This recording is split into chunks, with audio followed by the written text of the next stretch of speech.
a valid point. I think some of those who are looking and seeking funding in broader areas of possible quantum gravity areas have a very valid point. I'll say that right off. Like Lee Smolin, I respect the arguments that he's raised about it. And as I said, I think they are valid. I recognize that. But I'm going to still get into some of the sociology and that's played into this. In some sense, it is computing morality in psychological issues within the realm of science. And there's also been a shift, gradual, in the definition of the scientific method. And I think string theory is an exemplar of this. And we'll get to it, how there's, I think, a gradual shift in the weights of two components of the validity and falsifiability of a physical theory. And I think that's somewhat what's at play in the issues between the pro-string and the string opposition. And I'll get to that in the end, but I want to lead up to it on how string theory has been developed over the years. And also, one of the reasons outside of the physics study itself why I'm interested in it and the theological issues, and I'll start with that first off. But the outline of the talk, I'm going to talk about the paradigms of physical reality, the public views of it also, especially from theists, then history of our observable universe. Then I'm going to review string M theory, and I want to mention one thing. Theory, actually, in string theory, is more with reference to theory as in a math theory, because clearly it has not been proven up to the point of a physics theory. So that is one of the issues at play sometimes, is misunderstanding what is meant by string theory. Also, then I will review the string M landscape, which is where much of the controversy is, and also the issue of string M landscape and the realization that it also implies, it is in the subset of inflationary theories, and the implications that not just string M landscape implies, but inflationary models as a whole for multiverse. And then again, we'll finish up with multiverse implications and discussion of the good scientific process. I may have to skim through some. I want to be on time and not go over the hour and leave some room for questions. So we'll see how we go. First off, the theological aspect that entices me in all of this and the study of string theory and the multiverse theory is the issue of the relationship between divine will of the creator and the freedom of the natural world. And Don and others have been talking about this here already, and I'll try to add a little bit more discussion of the free will of human beings as it continues to be debated. From the theological side, scripture, traditions, and theology seem to provide mixed answers to divine will, free will dichotomy, because differing sides claim scriptural support for their respective views. So I'm going to, one thing was interesting was a 2006 survey conducted by the Institute for Studies of Religion at Baylor University, funded by John Templeton, and it revealed that 54% of Americans believe that God is, quote, engaged in every creature's life and world affairs, while in contrast, 46% believe that God does not generally intervene with his creation. This was a survey of a little over 1,000 people. The results here are in agreement with two other surveys, one conducted by Associated Press and another by a professional poll taker. They all seem to be about the same, the results. They are consistent with each other over about the last 10-year time. And among those who believe in an interventionist God, the Baylor survey showed that 57% view God as simultaneously, quote, angry at humanity's sin and ready to throw the thunderbolt of judgment down on the unfaithful or ungodly. 43% perceive God primarily as forgiving. Among those who believe in a primarily non-interventionist God, 45% of that group also view God as critical, whereas 55% perceive God as distant, like a cosmic force, or disengaged, as in theism. And I found these results interesting.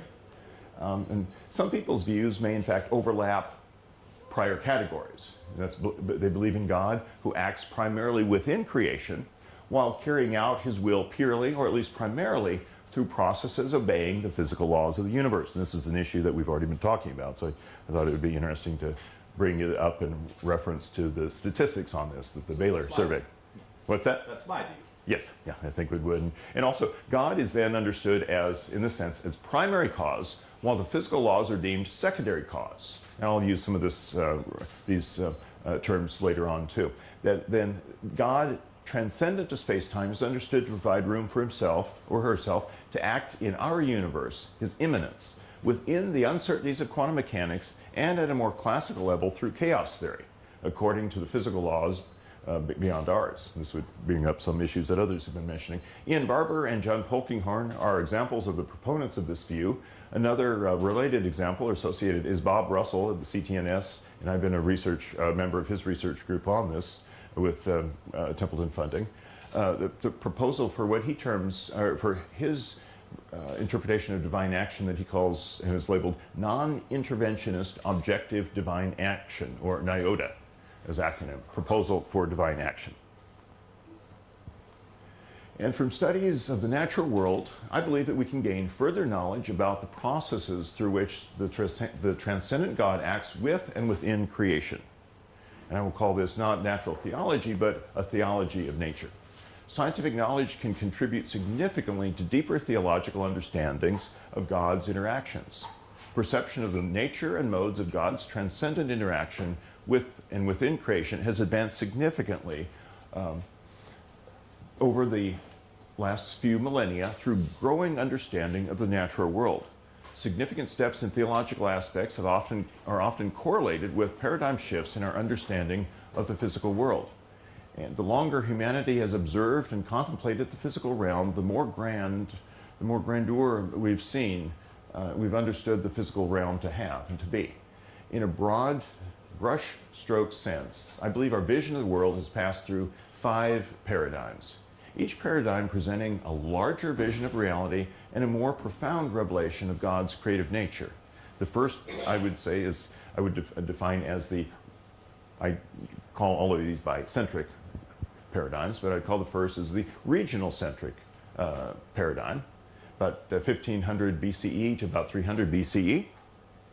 The geocentric paradigm, i.e. from the Greco-Roman to the 1600s, the longest lasting paradigm that we've had. The heliocentric paradigm from the 1600s to the 1700s CE.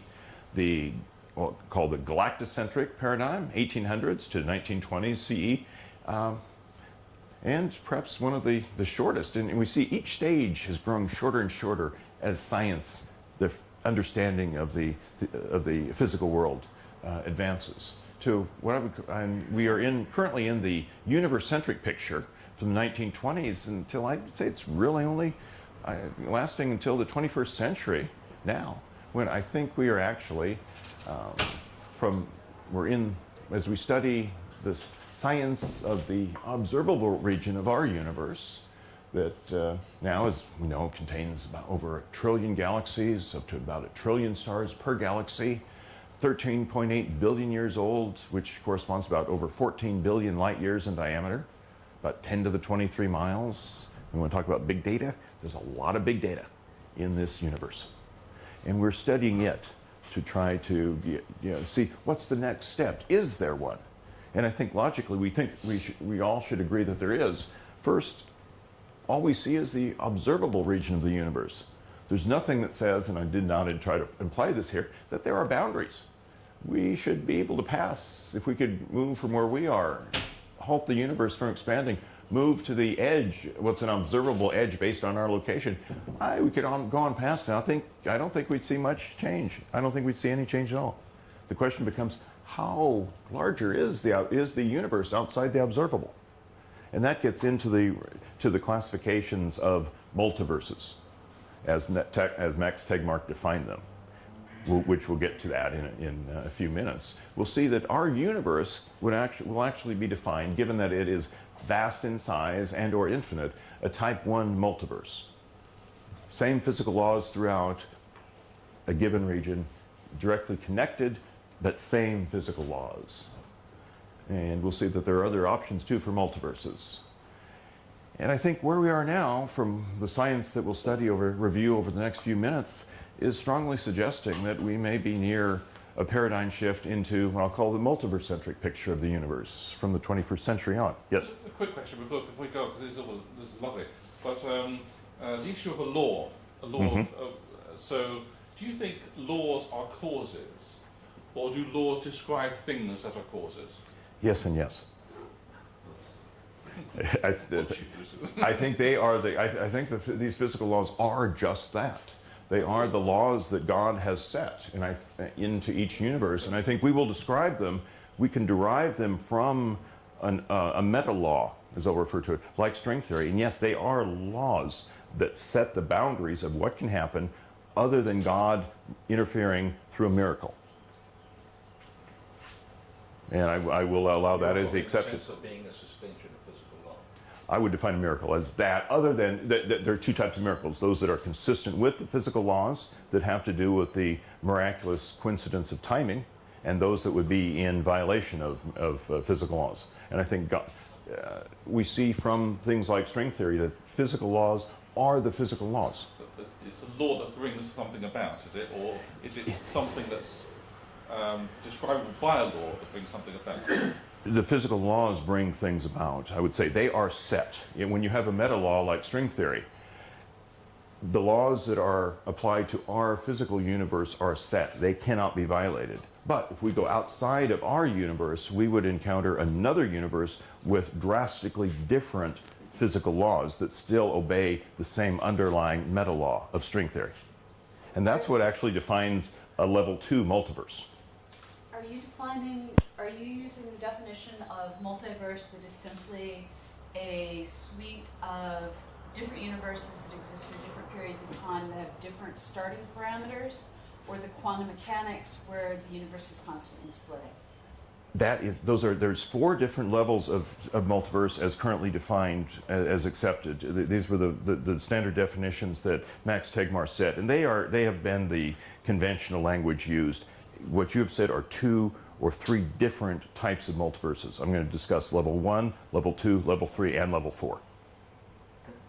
Physical laws. What would you say to people who say that physical laws essentially describe the past, right, and with great clarity, but they don't prescribe the future? What they do is they greatly raise our expectation of what will happen in the future. So I would say no. I would say when we deal with an underlying meta law like string theory has set the physical constraints, and these are actual physical laws. They're not just projection of what may occur in the future and what we can assume, but they are obeyed. They are necessity, because they are a full description of the universe that is consistent and has to be followed, with the exception of God miraculously interacting. That's something like what string theory specifies. So the string theory itself is a set of meta laws for which the physical laws are solutions to, and there are multiple solutions. And each universe corresponds to a specific solution, and that's in my one area of my research and what my students conduct is an analysis of string models. When we say model, we're talking string universe. When we say string universe, it is defined by the physical laws. So we have one set of physical laws. This is this is a possible string universe. Another set of physical laws. This is another one. They are all solutions to the meta law of string theory. And what we're trying to do is figure out is, one, string theory has advanced and developed a lot. And I'll skip ahead right now in talking about this. John Schwartz, my dissertation advisor, he and Mike Green showed consistency of the supersymmetric string theory in 1984. They showed it was consistent quantum mechanically, but only consistent quantum mechanically in 10 space-time dimensions. You go any other number than 10, it's not consistent. And what by consistent, we can talk about that afterwards. But that means necessarily 10 space-time dimensions. The 9 spatial dimensions could be of any given size and compact, which I'll get to. But yeah. I'd like to maybe try again with Andrew's question. So if you have nothing, mm-hmm. and you put physical laws in there, mm-hmm. can the physical laws make anything happen, or do the physical laws simply set rules I mean, set if I put a chessboard here, right? Like there's rules, but like the chessboard and the rules don't make the pieces move. there How are, can it not make something? Well, that's what No, I it- think that's what you were No, asking, it's right? not power. Yeah, is there an It's- agency? yes, there for is. laws? We combined that with the with the varying cosmological constant. So I'll say constant, but I should say vacuum energy. The vacuum energy of the multiverse exists and in a background state, and that background state is unstable. It creates individual string universes through inflationary stages, and that's why I mentioned inflation. What has been found out for inflation theory is our universe was, all the evidence that suggests that Big Bang had an inflationary era stage. A single inflationary universe is not that consistent alone. Inflationary processes generically are not single events. The analogy that's used a lot is I'm boiling water for a cup of tea, and I have the water heating right here, and suddenly it's up boiling and I see one air bubble, and that's it. It's at it boiling and there's one air bubble, and I watch it. I see that comes about first few seconds after boiling, and now I sit down and I'm staring at it, and it's a day later, 2 days, 10 years, no other air bubble forming. Not probable. Once it's boiling, you expect multitudes, and the physics that creates one inflationary universe implies a vast number. This is not just string theory. It's any inflationary process. Implies you don't just get one universe, you get a vast. And a random inflationary system would not necessarily set the laws of each universe that appears, but string theory, having as a meta law, does. It says that each bubble has to have a set of physical laws once they get started, once they're bubbles, that are within the subset of allowed. What's the subset? That's where it used to be for the first 10 years of string theory, about 100 trillion different sets of physical laws. Around 1995, it jumped up from 100 trillion to an estimate of around 10 to the 500, and that's big data. And you can. It hasn't changed since then, that 10 to that 500? We're using a geometric average. The minimum number of parameters is about 10 to the 100. The maximum is about 10 to the 1,000. So we just talked the geometric mean. And why that comes about is I'm going to mention some Calabi-Yau manifolds. That is the degrees of freedom of a Calabi-Yau manifold. And that's basically what's needed when you go from a 10-dimensional theory with 10 string theory was 10 space-time dimensions, 9 plus 1. That was 100 trillion universes, different physical laws. I should say different physical laws in addition to gravity. Gravity is there, present in all of them, and that was one of the arguments for string theory.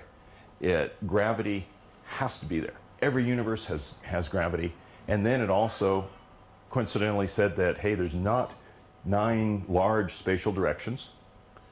There's only 3, height, width, depth. What happens to the others?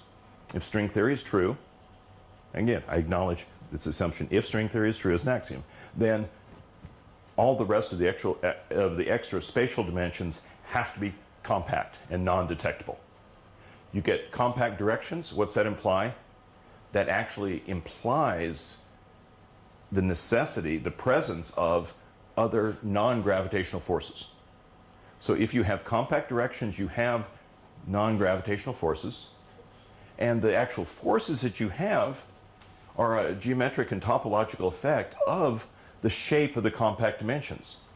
So that's why we can correspond to different solutions to string universes, string models being how the 6 extra dimensions are compactified. And when it was only 6, there was about 100 trillion solutions. You jump up to 7, you actually go this huge jump from 100 trillion, which is analyzable and clearly on today's computers, to 10 to the 500. We can't analyze those over the entire future of the universe.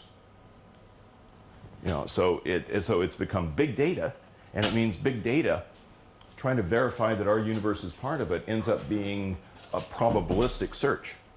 And that's what some of my students do is we analyze and create about, I'll say create, and I put quotes on that. We mathematically generate the physical laws of about 10 to the 12 universes a year. And using supercomputers, you can get up to about 10 to the 15. Baylor has some. Baylor has a set of interconnected desktop computers that it had 100 that it's set up to have an effective supercomputer. And we're just we're rewriting the programs in parallel to run on that. And that'll allow us to analyze about 10 to the 15 universes a year. And so, big data. We've been doing 10 to 12 and go by about 1,000 increase. And so what we're doing is then the statistics of how probable is it that our universe is consistent with string theory. And so it's testable, but it's not the old proper verifiable process. It's now just probabilistic. And again, that is an acknowledged critique of string theory, but that's where we are. We've gone through all of the implications, all of the properties of our current universe. And more among cosmologists and theoretical physicists, it does imply that there's something more than our universe. But nevertheless, we are constrained to generally only able to test things within our universe. Therefore, we have predictions. We have predictions about things outside our universe that are not fully testable. And I say fully because we're limited to probabilistic consistency and a few other ways in which there may have been evidence of additional universes and additional universes that may have interacted with ours. In a multiverse, it is likely that not just, as I said, a given, quote, time in some universal time scale, it's very likely that a vast number of universes was created at the same time. And just so happens that, again, this quote, magic number of 10 to the 500 universes in phases. And they are all in this background, sometimes the really very scientific terms of space-time soup or space-time foam are used. If universes are created appear close enough to each other, they may interact at the very beginning. But the space-time soup that they're in itself is expanding. And so after the initial, quote, creation or appearance of each bubble, and sometimes a term that's used in multiverse books for a single universe, sometimes they are called bubble verses. They might overlap at the very beginning when there's not much space-time foam between them. And in that case, there will be evidence in the cosmic microwave vacuum. And there have been searches for that. In the earlier prior times for WMAP, there was some possible ring patterns. And then with Planck, that ended up being washed out, and the evidence dropped. It disappeared, but there was search for that. And so basically, you could have either like circular or spherical rings that go beyond the standard Gaussian distribution of fluctuations in the cosmic microwave background. Right now, the predictions appear to probably be at least one generation of detector beyond Planck needed. And that's another thing that some of my colleagues and I in physics and math are working on, and is working out possible uniquenesses of the CMB variations for a particular quantum gravity theory. In addition to string theory, there are about half a dozen other possible quantum gravity theories. None of them are as developed as string theory. None of them inherently have matter involved like string theory naturally does. But they may all have some unique signatures that we can look at for variations in the CMB.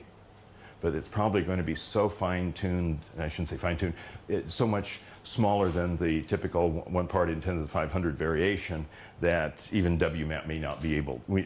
Data from Planck probably cannot be used, will not identify any of the signatures for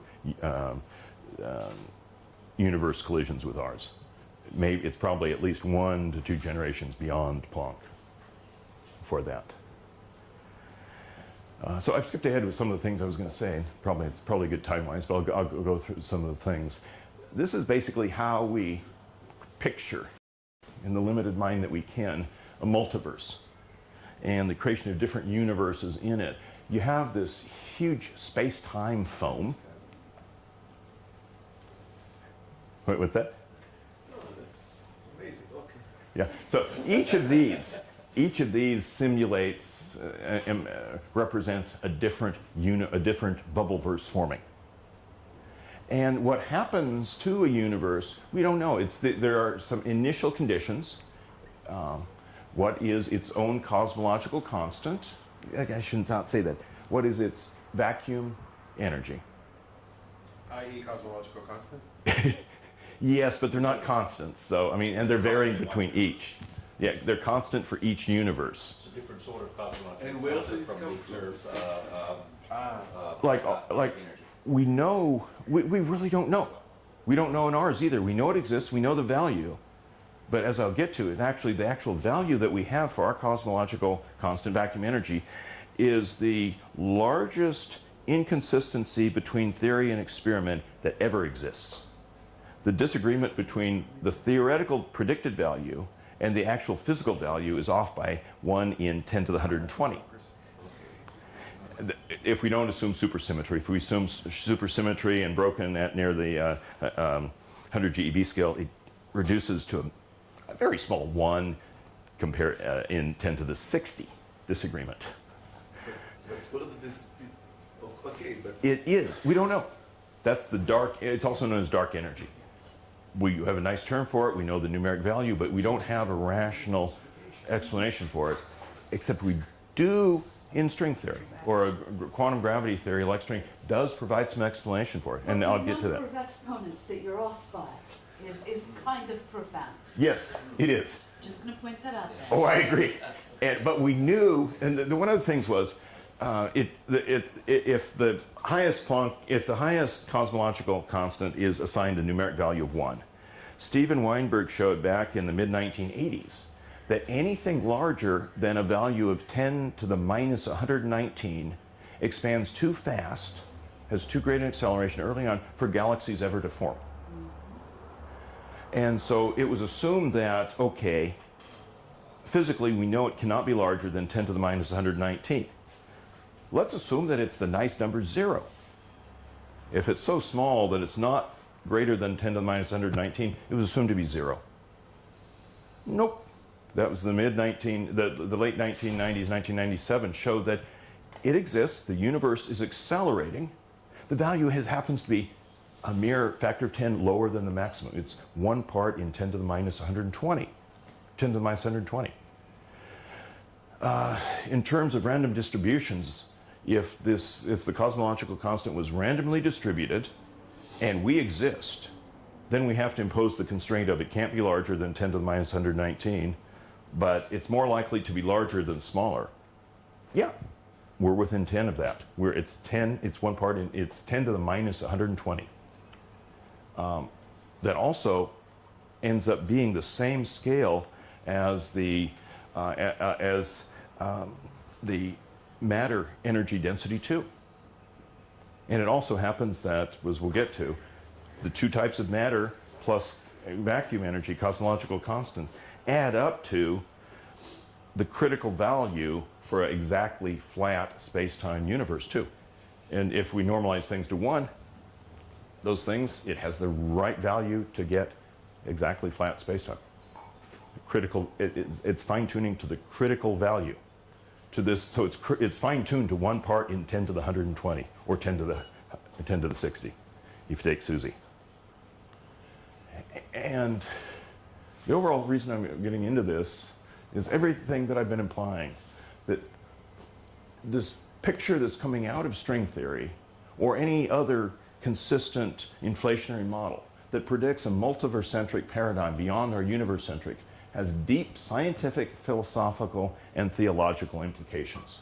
A full paradigm shift from a single universe to a multiverse would profoundly alter and expand, I think, some theological perceptions in particular relating to what I talked about at the beginning, our understanding of God's role as creator and perhaps of God's interaction process with creation.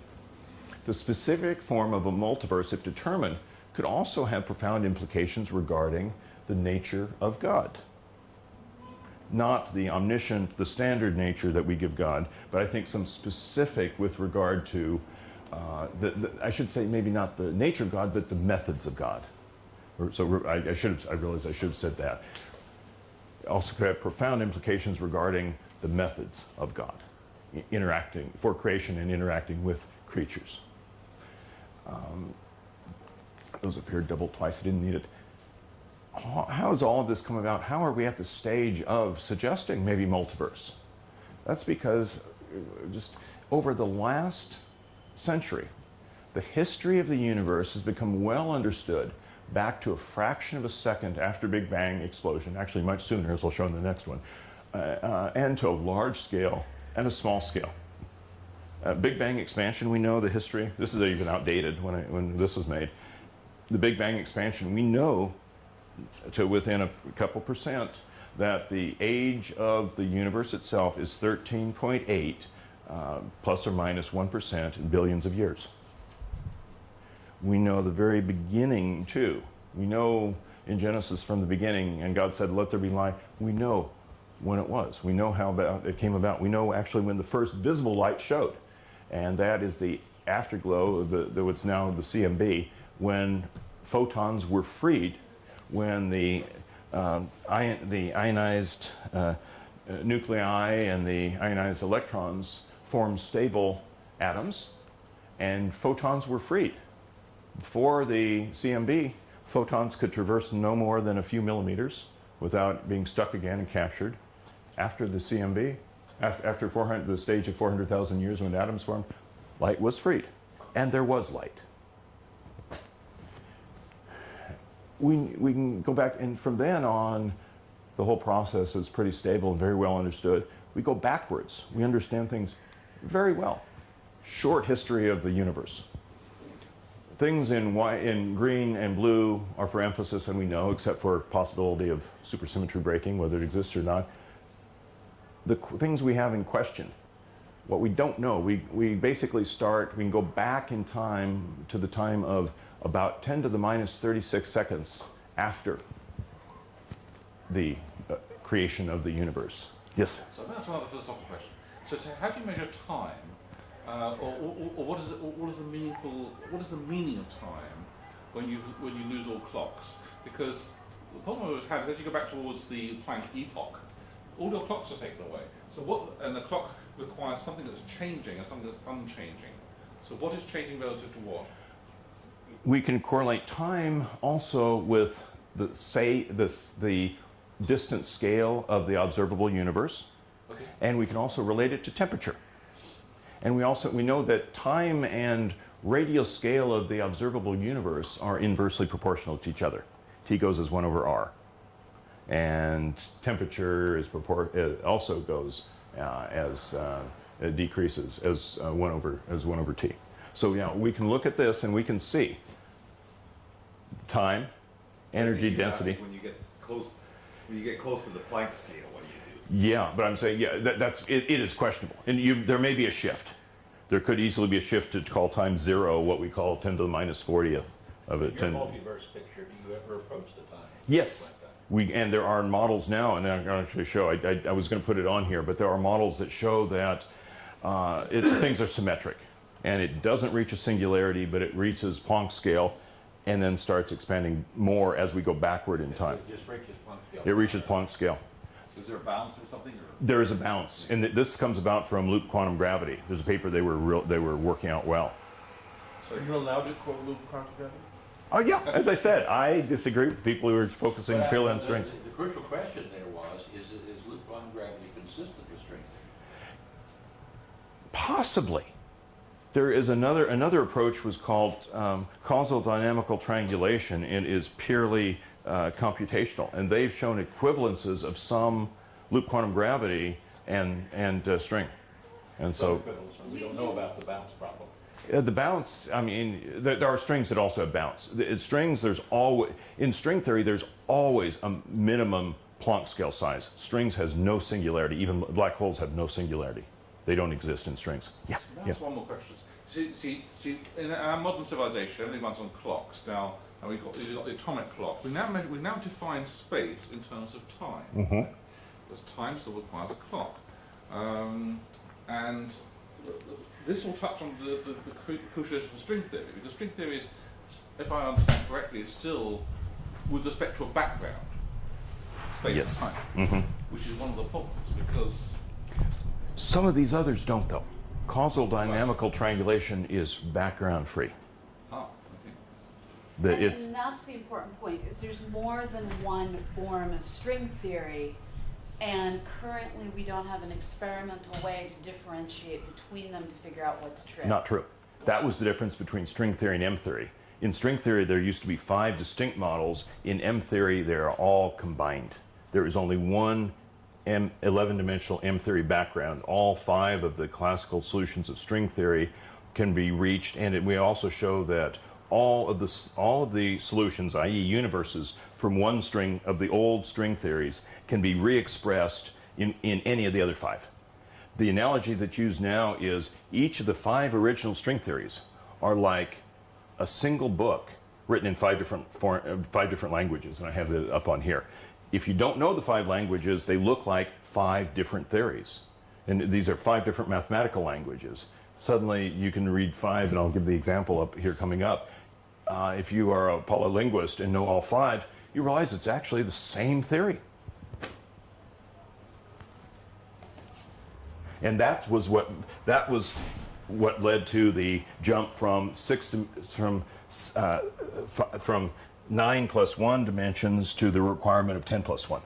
And the string becomes a membrane, a 2-dimensional surface. However, string theory is easier to say than membrane theory. So we still say string theory, although we really mean 10 plus 1 dimensional membrane theory. But they all fit. Again, this was something, it showed the consistency, and this was more the mathematical, theoretical support of string theory. Not experimental, but the mathematical consistency. And so from the cosmologist and the theoretical physicist side, string theory is being supported again and again by the mathematical consistency of it. But it's not experimentally predictive. And so we're split between that now. And that's really where it all comes up and about. I'll skip that, I was talking about B. Another thing is, we've just found the Higgs, we know the fundamental particles, 3 generations of them, we know what they are, the quarks and leptons, we know our forces, the Higgs, the graviton. We know that's it for fundamental stuff up to 100 TeV. There may be more, a little more massive, there could be some additional forces at higher energies, but this is it. We know what it is, but we don't know why. Except string theory tells us that there should be something. And what we're looking for is there a model in string theory that can produce exactly these particles, exactly these forces, with exactly the qualities of each? The answer is yes and no. We have models so far that, I found one of the first models that produced exactly the particle content of the standard model, including the 3 generations of quarks and leptons. But it's been impossible to produce models with exactly the right masses. And so that's where it's in some sense fine-tuning. Out of the 10 to the 500, you can have models that have the right particles, but not all of the right masses for them. You can get models with the right forces, but generally you also get, typically you also get a few extra forces, which has a predictive effect of particles, gauge particles, those that exert forces, that will hopefully be found at CERN within the next decade. That will be supporting evidence. What sort of energies are these extra gauge fields? Again, they would have to have masses above a few hundred GeV. We're just at the lower limit of CERN right now. Just to explain, but the theory doesn't tell you what the masses are. No. Or even the lower limit. They could be, you can find theories in which they are just a few GeV. Obviously, that's experimentally excluded. Right. But still, the theory will allow. When we're looking at through the 10 to the 500, typically you find that. You find that it's easy to find universes that are not ours. And you can also put them up at the grand unification scale, so it would be beyond our ability to build an The accelerator. grand unification scale comes up. This is what the grand unification scale looks like. Thanks you for leading me into this. The grand unification scale actually does not, it was thought up to the early 90s that the grand unification, what's meant by that is a high energy scale at which all of the forces start acting the same. And that means that what's known as the coupling constants become equal. And we can project at higher energies what the strength of the forces are going to be like. And this is a function of 1 over alpha. The coupling strength, alpha goes as coupling strength squared. So this is inverse of the coupling strengths. It was thought that they were all the SU3, strong nuclear force, SU2, weak nuclear force, and U1 hypercharge. Electromagnetics comes from a breaking of SU2 and U1. It was thought that these three would combine up at a scale of 10 to the 15 GeV. Again, accelerators currently are at about 1,000 GeV. Right now, the CERN accelerator has a center of mass energy of about 14 TeV. It was realized eventually the precision of the measurement of the strong nuclear force became detailed enough to realize that nope, standard model particles, which is just the particles we know of, there's no unification. It misses. Obviously, any two lines that have different slopes are going to intersect somewhere, but two of the forces intersect here, the other two here, and the other combination right here. The only time you actually get unification of the forces is if not just the standard model particles exist, but the supersymmetric partners of each. Supersymmetric means that for the standard leptons and quarks have spin 1/2. They have supersymmetric partners that spin 0. The Higgs is spin 0. It has a supersymmetric partner. It would have one at spin 1/2. The force-carrying particles would also have supersymmetric versions. If they exist, one, they can contribute to the dark matter that we know of, but they will also, it's the only way we can actually get unification of the forces. String theory is inherently a supersymmetric model and predicts supersymmetric particles. We don't get we don't find supersymmetric particles. So sad for string theory. There is a very narrow region of string theory that can produce non-supersymmetric models, The but question is, how far do you take? What's the minimum mass before string theory is ruled out? If you don't find any of the supersymmetric partners. not just string theory, but supersymmetry is Supersymmetry theory. supersymmetry. All Any these would be supersymmetric But could they theory. But could all these, could string theory allow it to be at this unification scale? It's going to, if we have supersymmetry, the unification scale will change if we have supersymmetric particles that have mass breaking higher than we think. But supersymmetry, it's going to be a real question about whether supersymmetry exists if it's not found within the next decade at CERN. Supersymmetric people on the CERN staff, they predicted for the past 30 years, they've been predicting, the next accelerator to come online will show us the supersymmetric particles, and it has not come. But the same thing happened for the Higgs. And we just discovered that in, We didn't have any real estimate, but we had an upper bound of something like 1,000 GeV. there were some early papers for predictions of mass of the Yeah, Higgs. it's already at 10 for the assuming that, but this was just the one look. Yeah. I mean, there's no reason to believe. Mm-hmm.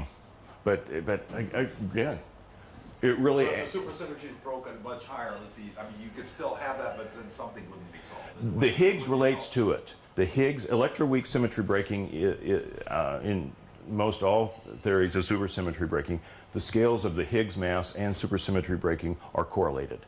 The supersymmetry breaking should not be much higher than the Higgs mass itself. So we should see it and say, so we would say it was definitely ruled out if we don't see anything by, say, twice that. There's 3 times. no, that's what I'm saying. Typical prediction is a few TeV, and even though center of mass is up to 14 TeV, you never really get two single particles. So So even a TeV wouldn't be a they need to be getting up into 20. 20 TeV, you wouldn't need to, it wouldn't be ruled out even if we don't see anything at 20 TeV? I'm saying that's CERN now. CERN over the next 10 years will be in the ranges to produce the most likely predictions, the most likely scales for the SUSY breaking particles. Okay, so without the new instrument, just the improvements of the one the Large Hadron Collider we've got now. Next decade or If so. you don't follow the next decade before you retire, you will reject string theory? No, they didn't find it yet. You'll find it the next decade. Are you saying the next decade you might, it's plausible you might find it, but you're not sure you'd find it, so it might, is that right? I'm a theorist. I expect the experimentalists, I hope the experimentalists will find it. There are No, but I mean, if they don't find it, would you It'll be reject their things, program. would you reject string theory? Probably. So if the current improvement of the current instrument fails to find it, you will reject string theory? Probably.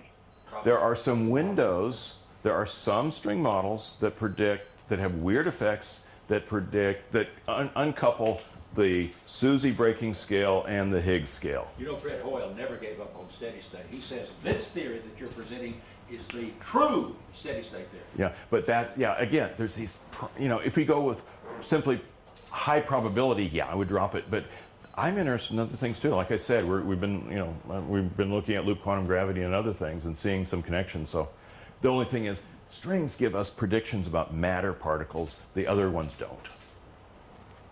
It's they're pure quantum gravity theories where matter appearing in them is ad hoc. But then again, we have 10 to the 500 different matter content, but it's not ad hoc. The matter is predicted. What type of matter is different, or particular things. But and so I wanted to bring up a couple of the issues about how we know that dark matter exists, things beyond the standard model, which string theory does predict, that we should have dark matter also. And we can, and again, this is where the big data comes in. And that is, we can detect the dark matter, and it is by its gravitational influence. Whether it's the observable matter we know of or something else. And one of the ways for searching for it, and not just in our galaxy, and Don is more an expert on this than I am, but I'll just mention it, is gravitational lensing. High gravitational sources bend light. In fact, we can see the light from, if we're looking at one galaxy and there was something hidden behind it, the gravity, this galaxy is going to bend the light, so it's actually going to, if we look at it here, it's going to bend the light towards its center. We can see it on one side and the other. We see multiple images of this. And it's, now there are gravitational lensing sources requiring supercomputers to analyze. And the supercomputers, big data again, can analyze the images and tell what the matter distribution is to produce these. You see some blue images here. These are images from a single object located behind this group, this cluster of galaxies. These are false images due to gravitational bending. Supercomputers can analyze the mass distribution here to see what produces these images.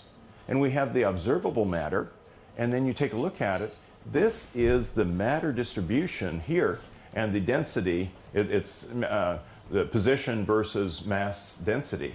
And you see each of these points is a galaxy or whatever, but then there's a distribution of non-visible matter even between them. This is the matter that it takes to produce these false images. And so you compare the observable matter that we know of to the mass distribution, and we see that the universe is spewed with dark matter, unlike this common stuff we're made out of. And so again, we're mass data we're using to know what the universe is like. Mass reconstruction of the cluster gives us things like this. So we're learning properties about dark matter and an accurate measurement of what it is. String theory gives us an unequivocal prediction of what the dark matter is. Does it have to be, for example, one of the super dark? There can be a mix of different types of dark matter, which actually is what we're seeing and what's needed. There's cold dark matter, there's lukewarm dark matter, and there is hot dark matter.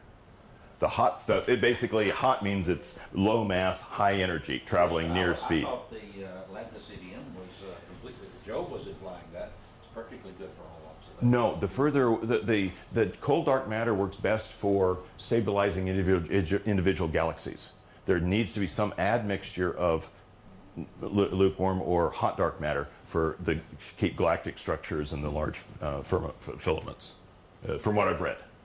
I say, I didn't. So yeah, so it's actually what's predicted is an admixture, and you get different types of dark matter. The supersymmetric particles produce one type of dark matter; those are more likely the hot stuff, and then you can have extra forces with its own matter type, and string theory generically predicts that, and this would be the cold dark matter. Do you remember offhand exactly what the external evidence for the warm and slash hot data was? Just best fits of the data. So Adam Reese has some really cool work that he's been doing looking at differences in the lambda values that you get based on looking at early universe values versus looking at modern universe values. So when you look at the supernova results, when you start applying the best corrections to Cepheus that we have nowadays. Oh, you're talking about the discrepancy in the Hubble constant. Yeah. And it's not so much Hubble constant as you get slightly different curvatures for dark energy. Oh, okay, so you're, so that's what you're making. Yeah. So different dark energy is what Yeah. you're saying, okay. And then where I am, which I'm just coming up to, thanks. And you can get rid of these discrepancies by just changing the mixture ever so slightly. It's kind of cool. Yeah, and that'd be that mixture total of dark energy and dark matter, and that'd be the hot and cold dark, not just lambda, CDM. The new particles, do they fit the standard model diagram you put on, or don't we know yet? Generically not. It's just, string theory, as I said, is inherently supersymmetric, which means there will be supersymmetric dark matter, but it also inherently has extra forces. A typical string model has about 6 to 7 extra U1 abelian forces, like electromagnetics. And those are going to have extra massive cold dark matter. So it's inherently there. But again, typical model, you're talking, you can predict that those types of particles exist, but you can't predict exactly what it is without looking at a specific model in the set of 10 to the 500. So you've got a lot of parameters there. Yeah. Generic properties, yes. Specific, no. It has to be examined. That's why we're doing these. And again, we've known the universe itself has been expanding since 1927. And in contrast to the acknowledgement of Edwin Hubble as finding it, it was actually Georges Lemaitre, 1927, who was the first to show evidence of the expanding universe. And he was the first to derive Lemaitre's law, not Hubble's law. On that, but it's known as Hubble's law. And up until pre-1997, it was thought that the universe was probably expanding at a constant velocity or slowing down. But instead, post-1997 measurements consistently show that we had a decelerating universe for about this first 6 to 7 billion years. Since then, the last 7 to 6 billion years, the universe has been accelerating on it, which again indicates definitely dark energy. But it fits in exactly now. The acceleration corresponds to this 10 to the minus 120. Same scale as the energy density. And why it took over at this point is because the photon energy density and matter energy density decrease as a function of radius. 1 over r to the 4th and 1 over r to the 3rd. Vacuum cosmological constant, as the name implies, does not change with the size of the universe. It's constant. As new universe is created, that new space is taken up by the same value of the cosmological constant. So you had 2 energy densities that were decreasing and 1 that's constant.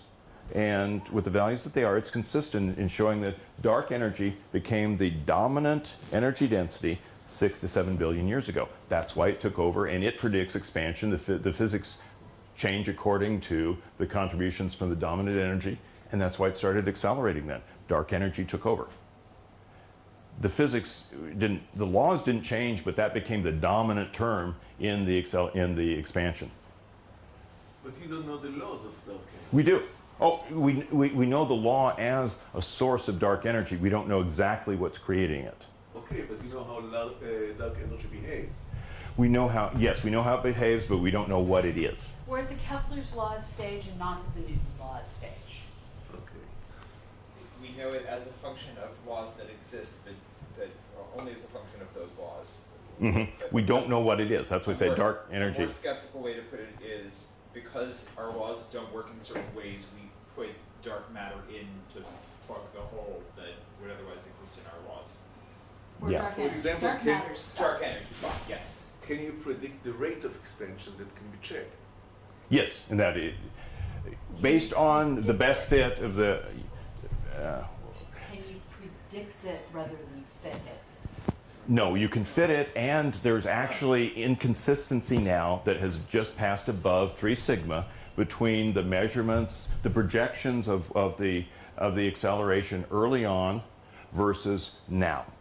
The accelerating based on the close galaxies, it's different than the far away, and that is a possible unknown factor. Because I was hearing just this last week the discrepancy passed beyond 3 sigma, and so there may have been some change, but that fits in. There's different types of quote cosmological constant. All of the models don't keep in all of the models. It's not constant. There's phantom energy, String there's different energy, things. yes. What's that? Also in string theory, it's not. In string theory, it can change a little. Yeah, it would depend on the particular universe. Yeah. So yeah, that's where we are. We know that. Again, dark energy, smoothly distributed, constant density, invisible, all that. And we do know, coincidentally, what we ended up with the total percent distribution of dark matter and dark energy within about a percent or two, the two mass and dark energy, dark matter, observable matter, add up to the critical mass energy density of 1. And that's, and we can base it on the observational data, best fit. And what we now know is that the universe will not recollapse. It's going to continue expanding forever, and we will have a cold death of about 100 billion years from now. Just because it's expanded so cold, like we were talking about yesterday. Galaxies will become isolated from each other. This, of course, assumes that we have a correct opinion of what the dark energy is, that it will not somehow terminate. Remember, the Yep. observations we're all agreed on Yep. show that their observational time has not changed significantly. Yeah. Although, given the discrepancy of the Hubble constant, there may be something else that may indicate, of course, a change in the type of the dark matter, indicating a change in the pressure over time, and maybe it will cancel out in the future, which means we don't know yet. You're correct. But also, based on the data that we have so far, and based on the dominant models and string theory, I agree. it does predict that we will have a freezing death, non-collapsing. Even in string theory too, there's something called the dilaton, a vacuum expectation value, and it's an extension of gravity. It's common in all string theories. It's possible for the dilaton to change sign, and suddenly an expanding change of force goes to anti-gravity, goes to enhancing gravity, and it would shrink back. We don't really know what laws apply to the dark energy. This is the point that I fail to say. Yes and no. There's a narrow range that could apply, and there's these slots of what type it could be, but it's a yes and no. And so that's where we are. And I'm probably already running out of time. Okay, we are. So, since you behaved, since you enjoyed the lecture so much, so we shortened the lunch. More intellectual, more the brain, then less. We're eating than too the much body. anyway. So Probably good we though. have 15 minutes to eat, and then we are invited again to a tour into one of the most fascinating archaeological displays here. It's a few minutes walk. It's not under Bar Ilan. It's a collection that is here, and led by one of the interesting stuff. eminent archaeologists.